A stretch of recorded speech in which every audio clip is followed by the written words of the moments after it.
செங்ககஸ் அப்படிங்கிற ஒரு தீவுக்காக சீனாவும் ஜப்பானும் சண்டை போட்டுக் கொண்டிருக்கிறார்கள். இந்த ஒரு தருணத்தை பயன்படுத்தி ஜப்பான் நாட்டவர்களும் ஆஸ்திரேலியா நாட்டவர்களும் இந்தியாவுக்கு ஆதரவாக நீங்கள் பேச வேண்டும் அப்படின்னு சொல்லி பல சோஷியல் மீடியாவில் இந்தியாவுக்கான ஆதரவு குரல் உயர்ந்து வருகிறது. சீனாவுக்கு எதிராக அமெரிக்கா மிக முக்கியமான ஒரு ஏர்கிராஃப்டை தயாரித்து கொண்டிருக்கிறார்களாமே. அதற்கு என்ன கேப்ஷன் கொடுத்துருக்காங்க தெரியுமா? டூ இட் ஆர் டை அப்படிங்கிறது தான். சரி, இந்தியாவின் பக்கம் சீனாவின் இந்த அளவுக்கான ஒரு மோசமான தாக்குதல் ஏன் வந்தது? பயந்துதா சீனா? இந்த ஒரு கேள்விகளுடைய பதிலாகத்தான் இந்த பதிவு இருக்க போகிறது. அன்பு தமிழ் நெஞ்சங்களுக்கு தமிழ் பொக்கிஷத்தின் வணக்கங்கள்.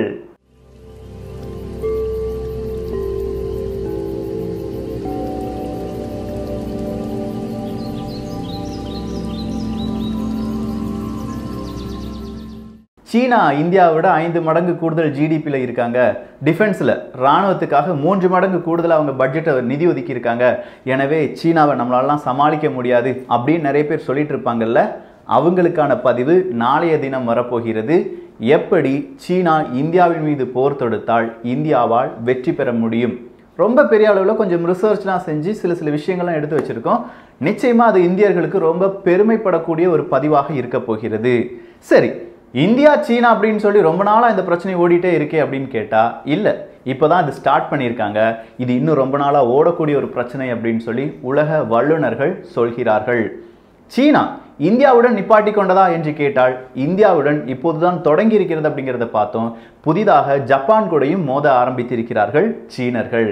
ஜப்பானை உரசினால் அடுத்ததான் என்ன நடக்கும்? பெரிய ஒரு பிரச்சனையே நடக்கும். ஏன்னா ஜப்பானை உரசினால் அமெரிக்கா அங்கே தயாராக நிற்கிறார்கள். ஜப்பானுக்கும் அமெரிக்காவுக்கும் இடையே ஒரு ஒப்பந்தம் இருக்கிறது. அமெரிக்கா கூடுதலாக அவங்களுடைய இராணுவ பலத்தை எந்த நாட்டில் நிலைநிறுத்தி இருக்கிறார்கள் அப்படின்னு கேட்டிங்கன்னா ஜப்பான் நாட்டில் தான். சப்போஸ் ஜப்பானுக்கு எதிராக சீனா ஏதாவது ஒரு காய் நகர்த்தியது என்றால் நாட்டோ படை என்கிற படை யாருக்கு எதிராக திரும்பும்? சீனாவுக்கு எதிராக திரும்பும். ஸோ நாட்டோ படை வர்ற அளவுக்கு இப்போ ஜப்பானுக்கும் சீனாவுக்கும் என்ன பிரச்சனை அப்படின்னு கேட்டிங்கன்னா, ஒரே ஒரு 7 சதுர கிலோமீட்டர் நிலப்பரப்பு தான் பிரச்சனை. 7 சதுர கிலோமீட்டர் நிலப்பரப்பு அப்படின்னு சொல்லும்போது அங்கே மக்கள் வாழ்கிறார்களா என்று கேட்டால் இல்லை, இதுவரையிலும் அங்கே மக்கள் வாழவில்லை. அங்கே இருப்பது 5 தீவுகள், 2 பாறைகள், அவ்வளோதான். இந்த இடத்துக்கு தான் இது எல்லாமே சேர்த்து 7 சதுர கிலோமீட்டர் தான் வரும்னு சொல்லியிருக்காங்க. இந்த இடத்துக்கு ஜப்பானும் சீனாவும் பெரிய அளவில் போட்டி போட்டு கொண்டிருக்கிறார்கள். இதுதான் செங்ககஸ் அப்படின்னு சொல்லுவாங்க. இப்போ ஜப்பான் என்ன செஞ்சிட்டாங்க தெரியுமா? அவங்க நாட்டில் குறிப்பாக சீனாவினுடைய படைகள் எங்கெங்கே வருமோ அந்த இடத்துலலாம் பலவிதமான ஏர் டிஃபென்ஸ் சிஸ்டத்தை வச்சுட்டாங்க.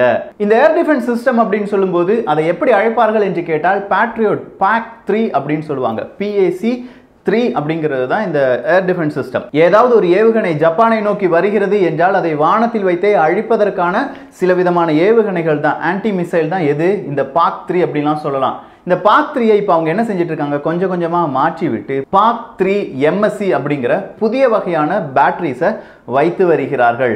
ஏன் அப்படின்னு கேட்டிங்கன்னா, இந்த PAC-3ஐ பொறுத்த வரைக்கும் 70 கிலோமீட்டர் ரேடியஸுக்கு தான் இதனால் செல்ல முடியும். ஆனால் PAC-3 MSCயை பொறுத்த வரைக்கும் 100 கிலோமீட்டர் ரேடியஸுக்கான நிலப்பரப்பை, வான்பரப்பை இதனால் கண்ட்ரோல் பண்ண முடியும் அப்படின்னு சொல்லியிருக்காங்க. இது எல்லாம் ஜூன் மாதம் 12ஆம் தேதியை பக்காவாக பிளான் பண்ணி ஜப்பான் நாட்டவர்கள் முடித்து விட்டார்கள். அப்படின்னா இந்த செங்ககஸ் அப்படிங்கிற அந்த தீவினுடைய பிரச்சனை எப்போது தொடங்கியது என்று கேட்டால் 2012 சீனாவுக்கும் ஜப்பானுக்கும் அதே தீவுக்கான ஒரு பிரச்சனை வந்திருக்கிறது. அதன் பிறகு சீனா கொஞ்சம் கொஞ்சமாக ரோந்து நடவடிக்கைகளில் ஈடுபட்டிருக்கிறார்கள். இப்போது பார்த்தால் கடந்த 15 தினங்களில் 70க்கும் மேற்பட்ட முறைகளில் சீனாவினுடைய கப்பற்படை அங்கே ரோந்து வந்திருக்கிறது. இதை கவனித்துக் கொண்டே இருந்த ஜப்பான் அரசாங்கம் என்ன சொல்லிட்டாங்க? அதனுடைய பெயரை நாங்கள் மாற்றப் போகிறோம், அதற்கான அங்கீகாரத்தை எங்களுடைய நாடு தரப்போகிறது அப்படிங்கிற ஒரு அறிவிப்பு கொடுத்தாங்க. அந்த அறிவிப்பு படியே இந்த செங்ககஸ் அப்படிங்கிற அந்த தீவுகளின் கூட்டத்தில் இருக்கும் ஒரு தீவுக்கு என்ன செஞ்சிட்டாங்க? ஒரு பெயர் மாற்றம் செய்து விட்டார்கள். அப்படி பெயர் மாற்றம் செய்த உடனே சீனா சொல்றாங்க, அது என்னுடைய நிலப்பகுதி, என்னுடைய அனுமதி இல்லாமல் உன்னால் எப்படி பெயர் மாற்றம் செய்ய முடியும்? நிச்சயம் நான் உன்னை ஏதாவது செய்வேன் அப்படின்னு சொல்ற மாதிரி ஒரு மிரட்டல் தோணியில் பலவிதமான பதில்களை கொடுத்திருக்கிறார்கள். ஜப்பானும் சொல்லிட்டாங்க, அது ஏன் நிலப்பகுதி, 1972 நான் தான் அதை கண்காணித்து கொண்டிருக்கிறேன் அப்படின்னு சொல்லி ஜப்பானும் அங்கே மிகப்பெரிய அளவில் சீனாவுக்கு எதிராக நிற்கிறது என்று சொல்லலாம். இதற்கு பேக்கப்பா அமெரிக்காவும் நிற்கிறது. எப்பண்டா யாருடா இதை ஃபர்ஸ்ட் ஸ்டார்ட் பண்ணுவாங்க அப்படின்னு சொல்லி பல உலக நாடுகள், அது போராக இருக்கட்டும் இல்லாட்டி ஒரு தாக்குதலாக இருக்கட்டும், யார் முதலில் தொடங்குவார்கள் இதைத்தான் இந்த உலக நாடுகள் எதிர்பார்த்து கொண்டிருக்கின்றன. டோக்லாம்ல ஒரு பிரச்சனை நடந்தது. அந்த டோக்லாம் பிரச்சனை நடந்த போது உடனடியா இந்தியாவுக்கு சப்போர்ட்டா ஜப்பான் சில வார்த்தைகளை சொன்னது. ரொம்ப சீனாவுக்கு எதிரான ஒரு வார்த்தைகள்லாம் இருந்தது அப்படின்னு சொல்லலாம். ஆனா இப்போ லடாக்ல இப்படி ஒரு பிரச்சனை நடந்துருச்சு அப்படின்னு சொல்லும்போது எந்த உலக நாடுகளும் வாய் திறக்க மறுக்கின்றன அப்படின்னு சொல்லி பலவிதமான ஊடகங்களில் பலவிதமான செய்திகள் வருகிறது. ஆனால் அது உண்மை கிடையாது. பரஸ்பரம் இந்த நாடுகள் எல்லாருமே சேர்ந்து இந்த குவாட் கண்ட்ரிஸ் அப்படிங்கிறது சீனாவை எதிர்ப்பதற்கான மறைமுக போரில் இருக்கிறார்கள் என்பதை நம்மால் உணர்ந்து கொள்ள முடிகிறது. அதுல ஆஸ்திரேலியால இந்தியாவினுடைய இந்த பிரச்சனை தான் அவங்களுடைய சோஷியல் மீடியால ட்ரெண்டிங் அடிச்சிட்டு இருக்குன்னு சொல்றாங்க. அது மட்டுமே கிடையாது, ஆஸ்திரேலியா இதுக்கு சப்போர்ட் கொடுக்கணும் அப்படின்னு சொல்றாங்க. ஆஸ்திரேலியா பலவிதமான இந்த சீனாவினுடைய அந்த பிரச்சனை எங்களுடைய வாழ்நாள் முழுவதும் இருக்க போகிறது, இது இப்போது தீர்ந்து விடக்கூடிய பிரச்சனை கிடையாது, எங்களுக்கு சீனாவினுடைய அந்த ஒரு உறவு தேவையில்லை அப்படின்னு சொல்ற அளவுக்கு இப்போ ஆஸ்திரேலியா வந்து நிக்கிறாங்க. ஸோ ஆஸ்திரேலியா, ஜப்பான், அமெரிக்கா இவங்க எல்லாமே இந்தியாவுக்கு சப்போர்ட்டா இருப்பாங்களா அப்படின்னு கேட்டா இவங்க எல்லாருமே சீனாவுக்கு எதிராக இருப்பவர்கள். இந்த 4 நாடுகள் யாருக்கும் சப்போர்ட் எதிரி அப்படிங்கிறதுலாம் கிடையாது. ஆனா இவங்களுக்கு பொதுவான ஒரு எதிரி யார் அப்படின்னு கேட்டீங்கன்னா சீனா தான். சரி, சீனா இந்தியா மீது இவ்வளவு பெரிய கொடூர தாக்குதல் எல்லாமே நடத்துவதற்கான காரணம் என்ன அப்படின்னு கேட்டீங்கன்னா 2013-14 இந்த ஒரு வருடங்கள் வரை சீனாவுக்கு வந்து ஒரு டிஃபென்ஸ் ஸ்ட்ராட்டஜி எல்லாமே இருக்கு. எப்போதுமே எந்தெந்த இடத்தில் யார் யார் எதிரிகள் இருக்கிறார்கள், அவர்களை எப்படி அழிக்க வேண்டும், இது ஒரு புத்தகமாகவே வெளியிடுவார்களாம். அந்த புத்தகத்தில் 2014 வரை நம்ம 4வது இடத்துல தான் இருந்திருக்கும். சீனாவுக்கு அச்சுறுத்தல் பட்டியலில் இந்தியாவினுடைய இடம் 4வதாக இருந்திருக்கிறது. 2014 அது 2வதாக மாறி இருக்கிறது. ஏன்டா அப்படி மாறிச்சு அப்படின்னு கேட்டிங்கன்னா இந்தியா இப்போ டிஃபென்சிவா இல்லை ஒஃபென்சிவா இருக்கு அப்படின்னு சொல்லி அவன் அடிக்கோல் போட்டிருக்கான். ஸோ நீ அடிச்சா திருப்பி அடிக்கிற நாடு மட்டும் இப்போ இந்தியா கிடையாது. நீ அடிக்கிறதுக்கு முன்னாடியே இந்தியா உன்னுடைய எல்லைப்பகுதியை ஆக்கிரமித்து அது என்னுடைய எல்லைப்பகுதி என்று சொல்லும். அப்போது நீ என்ன செய்ய போகிறாய் என்கிற மாதிரியான கேள்விகள் எல்லாமே அவங்களுடைய ஸ்ட்ராட்டஜி புக்கில் இடம்பெற்றிருந்ததாம். ஸோ 2014 இந்த ஒரு ஸ்ட்ராட்டஜி புக்கில் இந்தியாவுக்கு எதிரான ஒரு கோஷங்கள் வந்தபோது 2017 அது ஆக்ரோஷமாக மாறி இருக்கிறது. இதற்கான மெயின் காரணம் என்ன அப்படின்னு கேட்டீங்கன்னா பாகிஸ்தான்ல நம்ம பலவிதமான தாக்குதலை நடத்துறோம். அடுத்ததா அக்சாய் சீன் அப்படி இல்லைன்னா பாகிஸ்தான் ஒக்குபைட் காஷ்மீரா தான் இந்தியாவினுடைய நோட்டமாக இருக்கும். இது எல்லாமே அங்கு இருக்கும் ராணுவ வீரர்கள், அங்கு இருக்கும் அதிகாரிகள் கவனித்து வருகிறார்கள். சோ இவங்களுடைய போக்கு, இந்தியாவினுடைய போக்கு அவர்கள் இழந்த பாகங்களை மீட்டெடுப்பதாகத்தான் இருக்கும் என்று அவர்கள் நினைத்தார்கள். ஆனால் அதை அப்படி சொல்ல முடியுமா? அதனால் அவன் எப்படி சொல்லியிருக்கானுங்க, உன்னுடைய எல்லை பகுதி சீனாவினுடைய எல்லை பகுதி என்று சொல்லியிருக்கிறார்கள். வரலாறை பார்க்கும் போதுதான் தெரியும் அது சீனாவினுடைய எல்லை பகுதி கிடையாது, இந்தியாவின் ஒரு பகுதி என்பது. சோ ஜப்பான் சீனாவுக்கு எதிராக ஆயுதங்களை குவித்து வருகிறார்கள் தெரியுது. இப்போ இந்தியாவினுடைய பாதுகாப்பு அமைச்சர் ரஷ்யாவுக்கு சென்றிருக்கிறார். ரஷ்யாவுக்கு சென்ற உடனே அவருடைய முதல் கோரிக்கை என்னவாக இருக்கும்? அமைதியை நிலைநாட்டி தாருங்கள் அப்படிங்கிறதா இருக்காது. எங்களுக்கு தேவையான விமானத்தை எப்போது நீங்க டெலிவரி பண்ணுவீங்க, அடுத்ததா எங்களுக்கு இந்த ஏர் டிஃபென்ஸ் S-400 அப்படிங்கிற ஆன்டி மிசைல் சிஸ்டத்தை எப்போது தருவீர்கள் அப்படிங்கிறது தான் நம்முடைய ஒரு கோரிக்கையாக இருக்கும். ஸோ S-400 அப்படின்னு சொல்லும்போது இந்த ஒரு போர் இந்தியாவுக்கும் சீனாவுக்கும் இடையே ஏதாவது ஒரு பிரச்சனை நடந்தால் அங்கே முதல் தாக்குதல் விமானம் வழியாகத்தான் இருக்கும். ஸோ விமானத்தை யாரால் முதலில் சமாளிக்க முடிகிறதோ அவர்கள் தான் இந்த போரில் வெற்றியாளராக மாறுவார்கள்.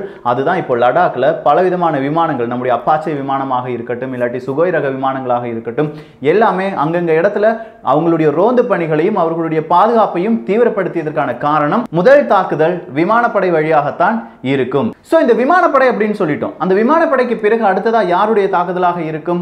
பலகட்ட ராணுவ வீரர்களுடைய தாக்குதலாக இருக்கும். இந்த ராணுவ வீரர்கள் அப்படின்னு சொல்லும்போது இப்போ இந்திய ராணுவம் அங்கே ஸ்பெஷல் மவுண்டைன் ஃபோர்ஸை அனுப்பிட்டாங்க. ஸ்பெஷல் மவுண்டைன் ஃபோர்ஸ் அப்படின்னு சொல்லும்போது அந்த வீரர்களுக்கு கொரில்லா போர்முறை பயிற்சியும் தெரியும், மலை உச்சியில் எப்படி ஏற வேண்டும் அப்படின்னு தெரியும், அதுவும் இவ்வளவு குளிரான பிரதேசத்தை எப்படி பயன்படுத்தி கொள்ள வேண்டும் அப்படிங்கிறதும் தெரியும், எந்த மூலையில் நின்றால் எவ்வளவு கிலோமீட்டர் நம்மளால ஃபோக்கஸ் பண்ண முடியும் அப்படிங்கிறதும் தெரியும். இதற்காக பல வருடங்கள் ட்ரைனிங் எடுத்தவங்க தான் இந்த ஸ்பெஷல் மவுண்டைன் ஃபோர்ஸ். இந்த ஸ்பெஷல் மவுண்டைன் ஃபோர்ஸ்ல ட்ரைனிங் கொடுக்கும் போதே பல வீரர்கள் அவர்களுடைய உயிரை தியாகம் செய்திருக்கிறார்கள். அந்த அளவுக்கு கஷ்டமா இந்த ஸ்பெஷல் மவுண்டைன் ஃபோர்ஸ் அப்படின்னு சொல்றது SMF அப்படின்னு சொல்லுவாங்க. ஸோ அந்த ஃபோர்ஸை இப்போ இந்தியா களமிறக்கி இருக்கிறது. பலவிதமான டேங்குகளையும் நம்ம இப்போ களமிறக்கி இருக்கிறோம். இப்படி பல இடங்களில் நமக்கு எங்கெல்லாம் பிரச்சனை வருதோ அந்த இடத்துல எல்லாம் ஸ்பெஷல் மவுண்டைன் ஃபோர்ஸ், டேங்குகள், விமானங்கள் இது எல்லாமே நிலைநிறுத்தப்பட்டிருக்கின்றன. பேச்சுவார்த்தையில் முடிவு வருகிறதா என்று பார்க்கலாம். பேச்சுவார்த்தையில் முடிவு எட்டவில்லை என்றால் நிச்சயம் அடுத்த அடி இந்தியாவின் பக்கம் இருந்து தொடங்கும் என்று எதிர்பார்க்கப்படுகிறது. இதற்கு காரணம் இருக்கிறது. இந்திய ராணுவ வீரர்களுக்கு போதுமான சக்தி எல்லாமே கிடைச்சிருச்சு. ஏன்னா அது உன்னுடைய சுதந்திரம். மேலிடத்திலிருந்து உனக்கு கட்டளைகள் வர வேண்டும் அப்படின்னு சொல்லி எதிர்பார்க்காதே, நீ எதிர்த்து அடித்து விடு அப்படின்னு சொல்ற ஒரு உத்தரவு நம்முடைய ராணுவ வீரர்களுக்கு கிடைத்திருக்கிறது. அதை சரியாக ராணுவ வீரர்கள் பயன்படுத்துவார்களாக இருக்கும். அதனால நம்முடைய ராணுவ தளபதிலாம் இன்னைக்கு பல கட்ட பேச்சுவார்த்தைகள் ராணுவ அதிகாரிகளுக்கு இடையான பேச்சுவார்த்தைகள் நடைபெற்றிருக்கிறது. அதன் பிறகு அந்த முடிவு என்னவாக இருக்கும், இதைத்தான் இந்தியா முழுவதும் எதிர்பார்த்து கொண்டிருக்கிறார்கள். சோ இவ்வளவு விஷயங்கள் பார்க்கும்போது அடுத்ததா சீனாவினுடைய ஒரு விஷயத்தையும் நம்ம பார்க்கணும். சீன மக்களே சீனாவினுடைய அரசாங்கத்துக்கு எதிராக சில விதமான பேச்சுக்களை பேச ஆரம்பித்து விட்டார்கள்.